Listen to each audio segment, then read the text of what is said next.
new banner coming on Global tomorrow. Should you be summoning for Roxy? Her actual global name is, let me see, Roxy of Madness. The translation was Frenzy Roxy or Roxy of Frenzy. But Roxy of Madness, is she worth summoning for?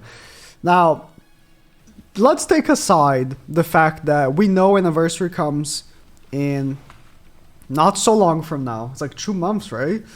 And take out also the fact that, is it 2 months? When's the anniversary? Is it July or June? I'm actually looking this up while we're talking. And also taking the fact that we potentially have a collab, which was mentioned in Dev Notes a little while ago, and we think will be in a month from now. Let's isolate any impossible future event and just focus on, is she good enough that I would say free-to-play players should be pulling for her? It's really tricky. I don't want to avoid saying yes or no, but it's really tricky because it's in end of May. So yeah, about 2 months for anniversary. All right. So it's really tricky because in one way, I think she is going to be very good if we get an Attack on Titan collab and 2 of the characters are very good humans that can single target crit. Those are my hopes and dreams for this unit to actually be meta relevant. As it is right now, she is a pretty fun unit, but keep in mind, she has a pay to win. Is it this one? It's this one. She has a pay to win new mechanic that her link gives up to 10% attack related stats to humans depending on her ult level. So even if you pull for her and she's at 1.6, it's going to be like 2%, I think. It's really low at 1.6. She's not going to be hitting as hard if you are free to play. Like if you've seen my videos, the extra damage caused by her passive, which, some of you probably don't know what she does. Actually, I just realized. I made like 3 videos on her, so I hope you guys have watched it, but in case you haven't, I'll pull her up. So when a human ally crits, it inflicts additional damage equal to 300% of her attack. So the more attack you have, the better. And you gotta keep in mind, my attack is super high because I have high Constellation and high box CC. So your damage, if you have low Constellation and low box CC, will be lower than my damage would be, unless you are a whale, right? So you gotta also keep that in mind. And right now, not meta. Not meta whatsoever. Like, she's good, she's fun, but not meta whatsoever. For her to be meta, it will depend on the future events I was trying to isolate. So can't really ignore them. If and only if with the Attack on Titan collab, if it is Attack on Titan, right? It could be anything. We get a human that single target crits and is really good and gives us damage reduction and gives us a lot more to make the team actually meta viable and won't make us get one-shotted by a level 1 Meliodas AoE. Sure, she will be very, very good. If.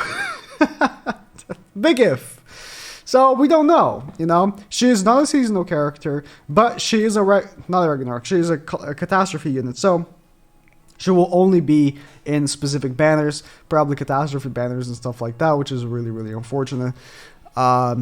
She's not going to be in SR tickets or anything like that. So keep that in mind. You will get 1 free multi praise that the free multi will give you. Her or maybe someone else you're looking for in this banner. The banner itself is pretty horrible. Other than her, you get, you know, Freya is really good.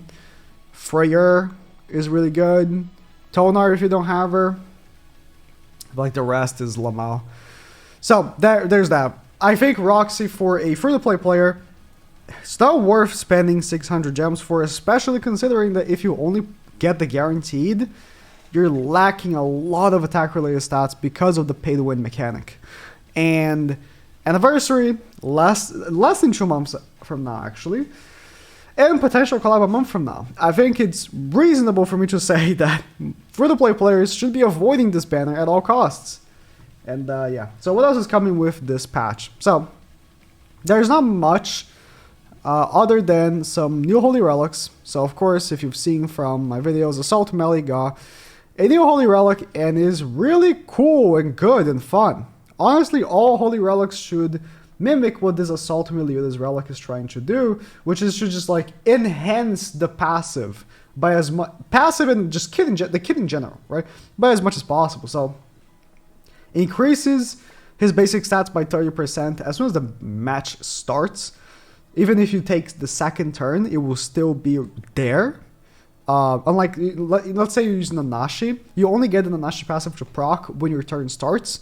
So if you go second in that turn where the enemy is attacking, you don't see it. But for Assault Melee, he actually has it right then and there, even if you go second.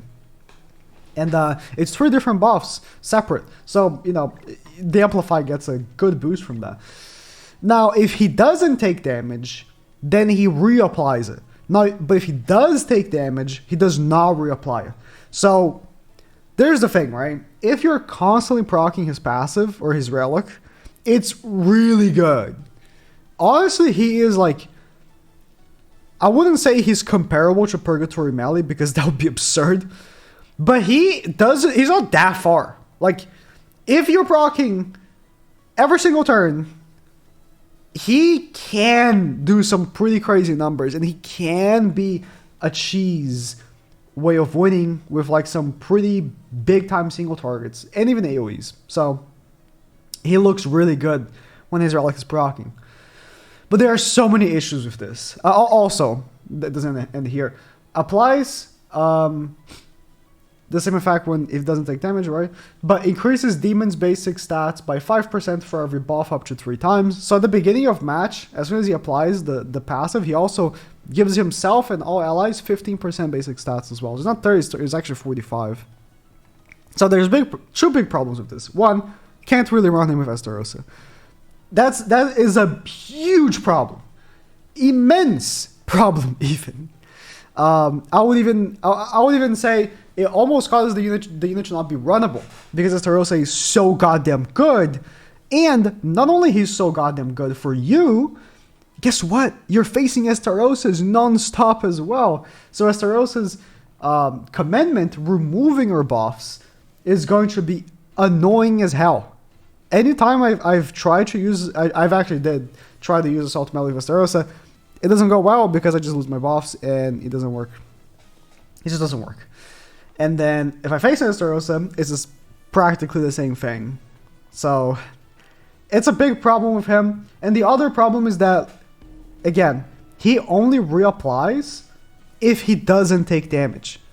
Guess what? People will catch on and they're going to start just doing like an AoE. He will get the buff from his passive, sure, but that would happen if the allies got attacked as well. So it's like, if they're going to do an AoE on you, that's a double, that's, you know, triggering the passive, sure, but it's also not allowing the relic to work. So the first day when I used Assault Melee, it was fun. Second day, a little less, and now I'm a little scared to record another video with him because I know people are going to be cucking the relic because they're already catching on. So there's that. And that's even if you can make the relic to begin with because it's the new Demonic Beast materials. So keep that in mind. Now the other relic coming is a really good one. Zeldris, I don't have it yet. I will make it as soon as I can. You know, rough times. It's a boring relic for what it does, but what it does is really good. He does give up to 15% basic stats to all demon allies, 3% per debuff on enemy. So, you know, he acts as not only the attack related stat buffer, lowers attack on enemies, and he gives all allies, or all demon allies, I should say, up to 15% basic stats. And actually, you know, the translation was wrong when he first came out, but he gives himself up to 20% damage increase as well. So you're going to see Zeldris actually popping some decent numbers for once. The relic is just an added bonus to what he does. Now, the caveat with this is that it only works in the front, as in, you know, a lot of people are using him with Chandler, for example, and using him in the back for his passive. You see the open hand means it works anywhere. I'm sorry, it means it works like whatever position he's in, front or back. This means it only works in PvP, right? But the relic, as you can see, it has the symbol that it only works in the front, but it works anywhere. So there's that. you're gonna have to, if you're gonna use this relic, and you just don't want to craft it just for the CC, I guess, you're gonna have to strategize and use him in the front with a different team if you've been using him with Chandler. Not gonna work if he's in the back, so there's that. With both of these relics, even though I think they are very, very, very good, at the same time there's like nuances and bad things about them. Again, this is a bad thing. Not being able to use him in the back is definitely bad for a lot of team comps, especially the Chandler team comp, which is the best demon team comp. So, I don't know. But if you do have the mats, I think Zeldris takes, for me, a little bit more because Purgatory Melee is still better than Assault Melee. And, like I said, it will be a matter of time until people just be like, okay, I'll just AoE and your melee is completely cocked out of his Holy Relic and there's nothing you can do about it. So, other than this, what else is there for content? I mean, they're bringing back this thing, these boss thingies. I mean, you just auto them. It's so, you just auto them. I haven't made like a video, oh, how to beat boss. It's because all these bosses are so low difficulty because I don't think they can raise the difficulty too much for beginner players.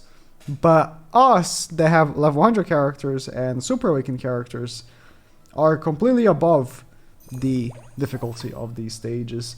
This thing, which I never complete. I always just get like the materials. Where is it? I've already completed like this one because it gives the costume upgrade materials. Yeah, I just get the costume upgrade materials and I just stop. But you know, you should do the you should do the whole thing. A new costume for the Hawk Pass, not for Global because it's not here. Global takes an extra month to get this.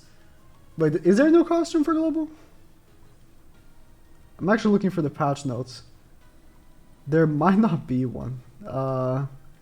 Because you guys got, yeah, there's no one. But if you want to know, JP actually got a full costume for Freya. It's not very good looking, to be honest. Leaves a bit to be desired. I was hoping Freya will get a summer costume. It's like a bowl thing. It's okay, I mean, if you like it. But personally, I'm not too big into it. So they made some I'm actually gonna pull up the actual website because to go in the game and keep looking for these would take too long. So the new mechanic, right? It shows like a Grace, and you can stack both a Grace and a mechanic if you're using a Grace character. Like if they put it on Luciel, it would have both of the symbols, but Roxy's only works on humans. Keep that in mind. Some people are very confused about that. They changed like the bra shop rewards. I don't know. It doesn't look very different to me, but I think that's it. I'm pretty sure that's it. Oh yeah, there's a diamond thing. So I wouldn't recommend anyone that actually needs these units. I don't think will actually spend 900 gems. So you have to spend 900 gems until when? Until the banner leaves. The Roxy banner leaves. So you have to spend 900 gems on Roxy's banner essentially, right? To get a ticket that you can select one of these 5 units right here. People that need to select one of these 5 units are not the people who will be honestly in their best position to spend 900 gems on Roxy. So it's an L ticket, honestly. Like for me, I do like true rotations on Roxy, for sure. I didn't even get the ticket because I spent like tickets as well, so it doesn't count. It's stupid.